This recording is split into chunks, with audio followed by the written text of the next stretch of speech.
It is a good day for today in this Co-op Kapihan. Isang magandang araw po sa inyong lahat. We are very lucky today because we will be talking about a very, very pressing issue and very important issue. And we are very lucky to have with us, we have the head of the Public Utilities Cluster, none other than our Assistant Secretary, ASEC Mirla B. Paradillo, who will be with us for today. ASEC, we are very, very grateful to have you with us, and thank you very much for this time in joining us in this Co-op Kapihan to talk about your cluster, especially the transport modernization. No? So we'll be having this time to ask our head of the Public Utilities Cluster of the pressing issues when it comes to the transport modernization program. ASEC? Magandang araw po sa lahat, and it's my pleasure to be here today sa Kapihan. At you know what,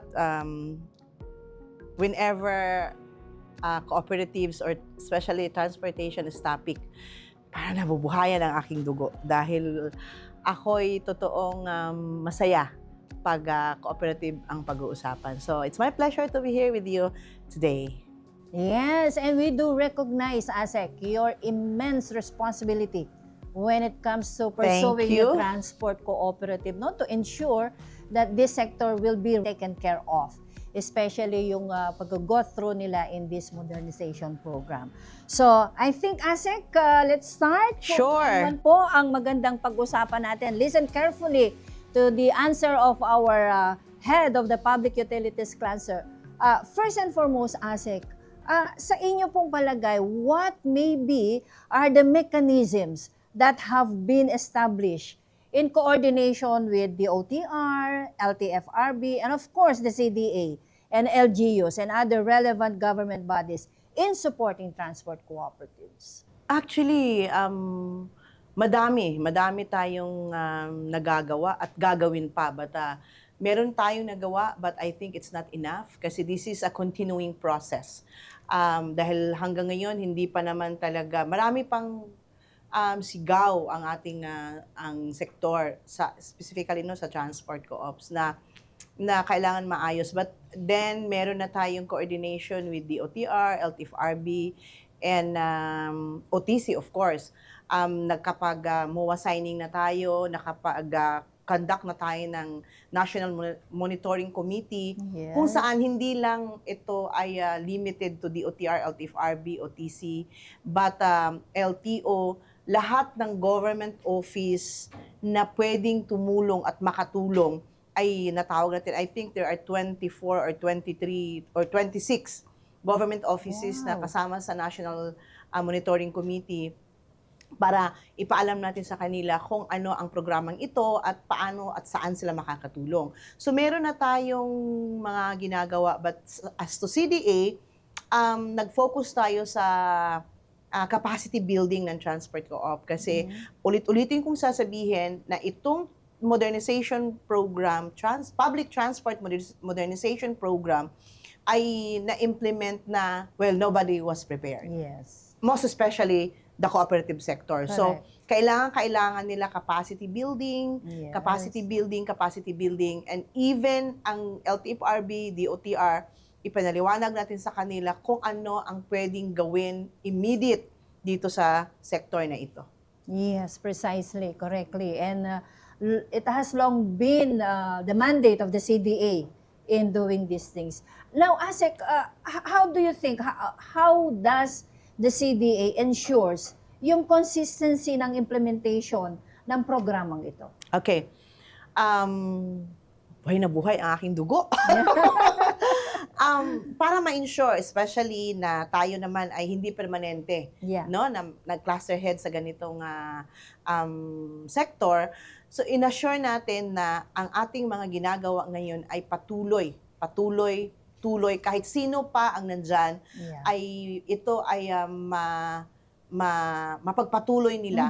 So, last week, nagkaroon tayo ng training of trainers, no? Okay. Na yung mga training, customized for transport cooperatives, ay Effective January of 2026, ang atin pong lahat across the country, yung ating mga regional offices ay magkakandak at least pwedeng mag-increase at least one training, ito yung sinasabi natin na customized training for transport cooperatives in all the regions, no?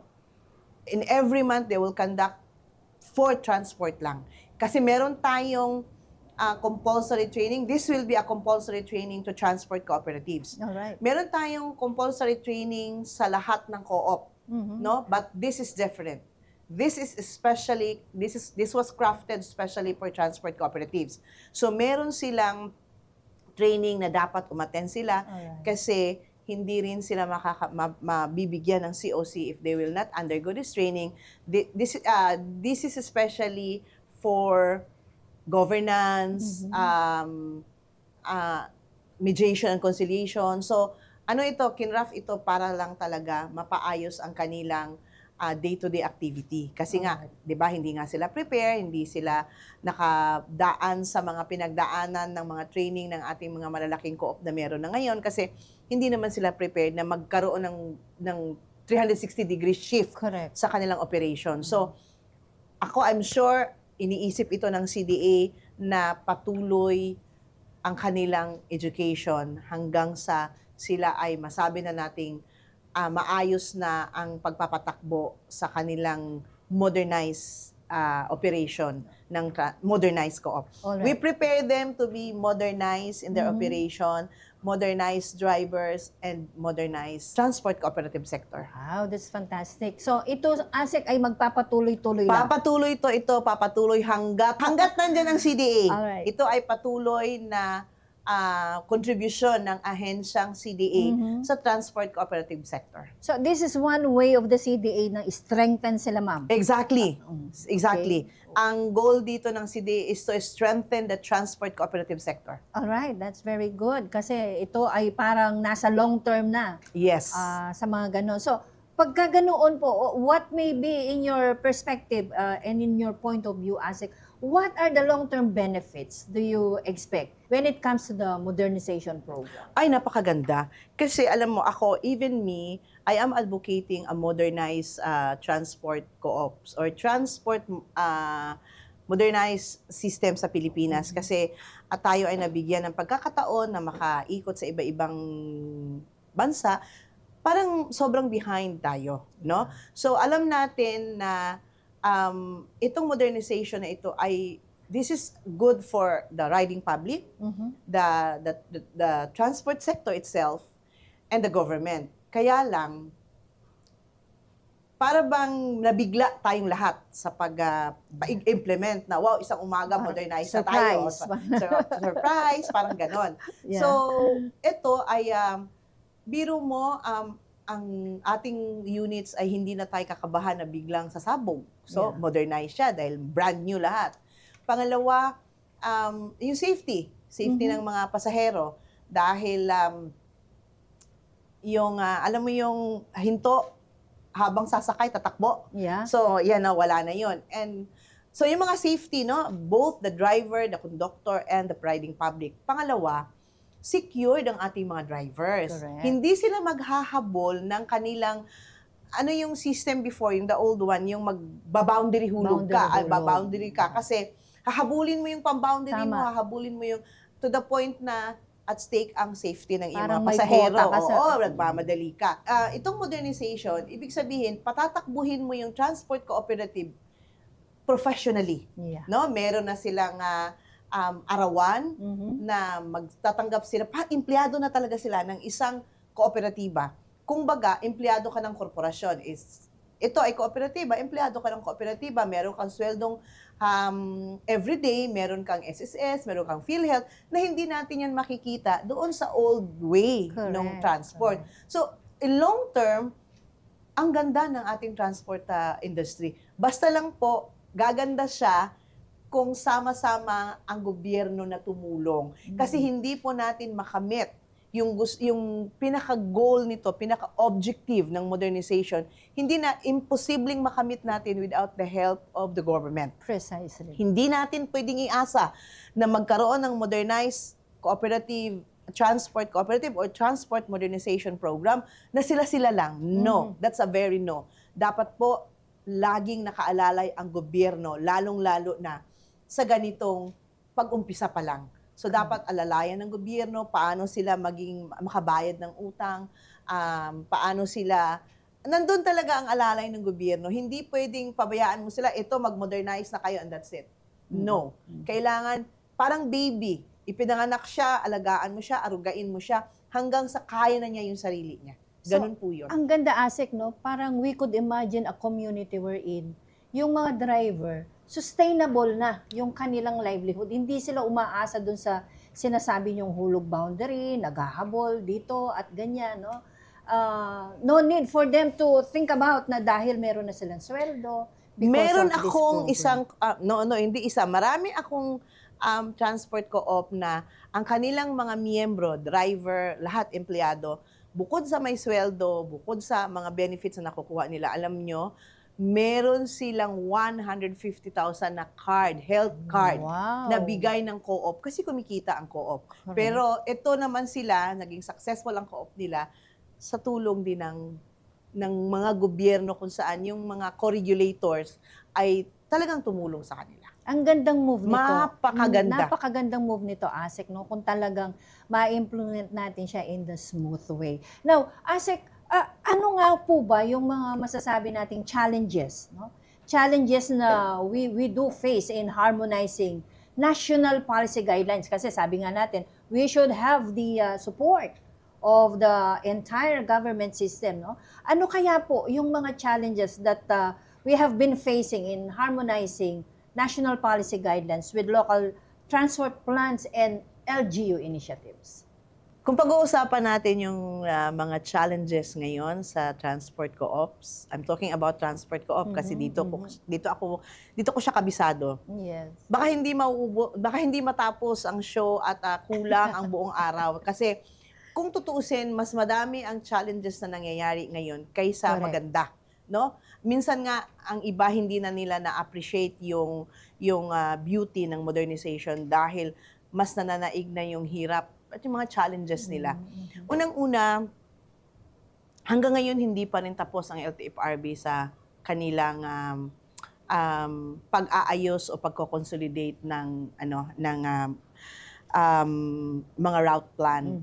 LGU, hindi pa rin sila, although nailakad na natin ito sa DILG, nabigyan na ng ang mga LGU ay hindi maririlisan ang kanilang seal of good governance without the route plan. Correct. So ang ginagawa nila, ipapa-approve nila yung route plan, mabibigyan sila ng seal of good governance. Pagdating naman sa locality, stop muna ang implementation. So may seal of good governance sila, pero hindi naman ini-implement. So isa yon.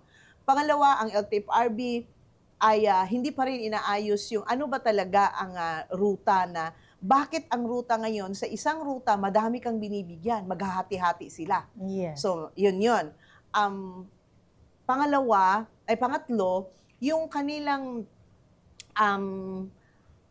loan, hindi nila mababayaran ng husto ng tama. Yeah. Dahil hindi pa rin tapos ang DOTR na extend doon sa mga traditional jeep. Imaginein mo, ikaw co-op, nag-loan ka ng 80 million sa ilang units. So meron ka monthly amortization. Meron pa rin tumatakbo na traditional jeep, isa ang inyong linya. Paano kikita May yan? competition. May competition. So paano makakahulog ng tama yung co-op na nangutang ng pagkalaki-laking milyon? Exactly. And pang-apat, financial management. Hindi nila alam na ang perang tinatanggap nila everyday, meron silang responsibility at the end of the month, meron silang babayaran na amortization. Kasi they used to be parang yung perang butaw na 25 pesos per jeep per day, gagastusin nila yun lahat sa renta, sa overhead, lahat. All out. All out. At the end of the month, tapos din yung butaw. Akala nila yung i-receive nila ngayon na dito sa modernization, sa loan nila, ay 200,000 a day. Oh. So, gastos tayo ng gastos. At the end of the month, kulang ang kanilang amortization. So, see, ang dami po. Those are, yun lang yung mga pwede kong banggitin na hindi mauubos yung oras natin. Pero alam niyo po, kung tutuusin, pagdating sa challenge nila, mas madami ang challenges nila kaysa mga magagandang nangyari sa kanila.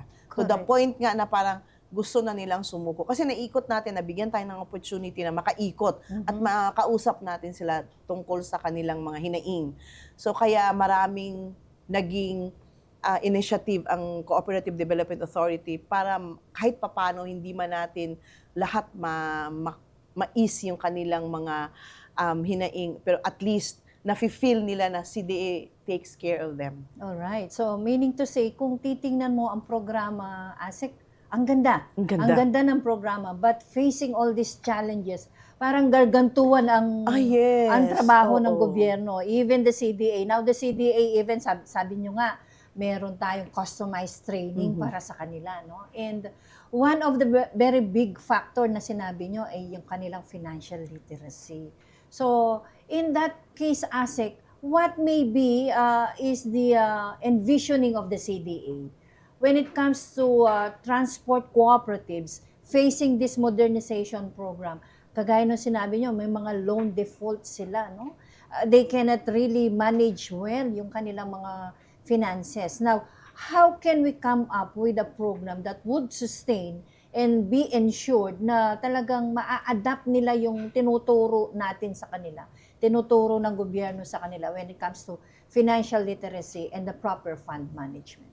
Okay. Ipagyayabang ko na to Yes. na ang CDA nag-conduct ng hindi man siya lahat na region kasi limited ang ating resources, no? Much as CDA wants na Correct. lahat may isa-isa natin, Correct. but out of 16 before, 17 ang region ngayon, out of 16, I think 9 or more ang napuntahan ng CDA na nag-conduct talaga ng financial management sa mga transport co-ops.